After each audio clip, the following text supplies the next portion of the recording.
इरफान ज़हीर साहब, आपने मैच देखा, बड़ा शानदार रहा और पाकिस्तान की परफॉर्मेंस बड़ी ज़बरदस्त रही।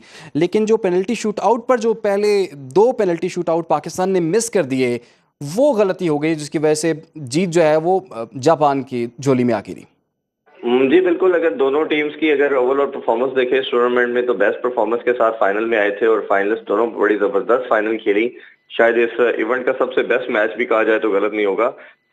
लेकिन मुझे लगता है कहीं न कहीं हमें ये मैच फाइनल शूटआउट पे जाना ही नहीं चाहिए था और हम उनसे बेहतर हॉकी खेले। शुरू में हम ज़रा वो जिसे कहना चाहिए टिमड अप्रोच थी, हम अग्रेसिव नहीं आए, जो अपनी असल थी उससे ज़रा हटे रहे। बट सेकंड हाफ से फिर हमने देखा कि हमने गियर चेंज किया, अपनी जो हमारी रिकॉग्निशन है अटैकिंग हॉकी उस पे हम आए, स्किल लेवल हमारा उनसे बेहतर था। लड़कों ने परफॉर्म भी अच्छा किया बट कहीं हमने अच्छे चांसेस मिस किए। ऑल्दो उनके भी 1-2 मिस हुए, बट टर्निंग मोमेंट मेरे ख्याल में वो ये था कि जब आपके पास अपॉर्चुनिटी थी, आपको पेनल्टी कॉर्नर मिले जब, तो उसमें से को आपको कैपिटलाइज करना चाहिए था और हमारा इस दफा इस इवेंट के अंदर पेनल्टी कॉर्नर के ऊपर जो रेशियो था वो बहुत आउटस्टैंडिंग रहा था। तो वो कहीं न कहीं लैग कर गया और जब फिर पेनल्टी शूटआउट पे गेम आ गई थी तो फिर ऑब्वियसली आप जानते हैं कि वो सबसे ज़्यादा गोलकीपर के ऊपर बड़ा रिलाय करती है चीज़ कि वो गोलकीपर आप पे कैसा परफॉर्म करता है। तो हमारा जो गोलकीपर था उसकी स्किल लेवल और उनके गोलकीपर का डिफरेंस नज़र आया।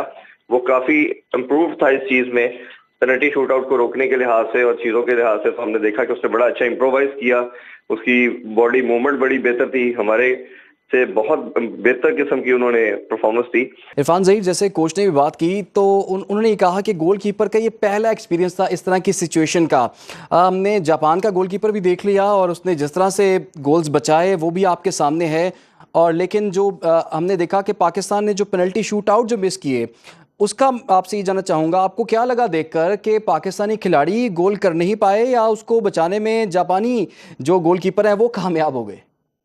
दोनों की रीजन नजर आ रही थी। असल में पेनल्टी शूटआउट्स की अगर बात करें तो उसमें स्किल लेवल बड़ा इन्वॉल्व होता है, आपके लगाने वाले का भी और गोलकीपर का भी। गोलकीपर का ज्यादा इन्वॉल्व होता है कि उसने ओब्वियसली इसमें आपने रीड करना होता है, बॉडी मूवमेंट देखनी होती है। अगर आप हमारे गोलकीपर की और उनकी गोलकीपर का डिफरेंस देखें तो बड़ा ऑब्वियस है। हमारा गोलकीपर 2 दफा गिरा है, 3 में से जो 2 आपने देखेंगे अगर उसमें उनके पेनल्टी शूटआउट। और इसी तरह जब वो हमारे लगाने के लिए आए तो हमारा एक जो था अटैकर वो गिरा और उस तरह मूव करते हुए हमें नजर आ रहा था कि इसके लेवल का काफी ऑब्वियस डिफरेंस है। तो जो ग्राउंड हॉकी थी वो हमने बेहतर खेली उनसे, स्किल लेवल हमारा बेहतर था। मैं यही पहले आपसे बात कर रहा था कि हमें ये पेनल्टी शूट आउट पे लेके आना ही नहीं चाहिए था, इसको पहले ही क्लोज कर देना चाहिए था। बट अनलकीली हम नहीं कर सके, लक शायद हमारे साथ नहीं थी। और फाइनल जो गेम होती है ऑब्वियसली वो नर्व्स की गेम भी होती है, वो चाहे किसी भी स्पोर्ट की हो, क्रिकेट की बात करें, हॉकी की, फुटबॉल की। तो उसमें नर्व्स में हमने जी। ऑल दो गेम अच्छा मैच खेला बट कई क्रूशियल मोमेंट पे जहां हमें फिनिश करना ठीक। चाहिए था वो नहीं कर पाए। और पेनल्टी शूट आउट से पहले अगर आपके दो ख्याल में जो penalty penalty shoot stroke out पर मिले थे। तक ये मामला जाना ही नहीं चाहिए था। बहुत बहुत शुक्रिया आपका। इरफान ज़हीर साहब, स्पोर्ट्स एनालिस्ट हमारे साथ मौजूद थे। स्पोर्ट्स रिपोर्टर जाहिद गफ्फार, आपने भी बात की, आपका भी बहुत शुक्रिया।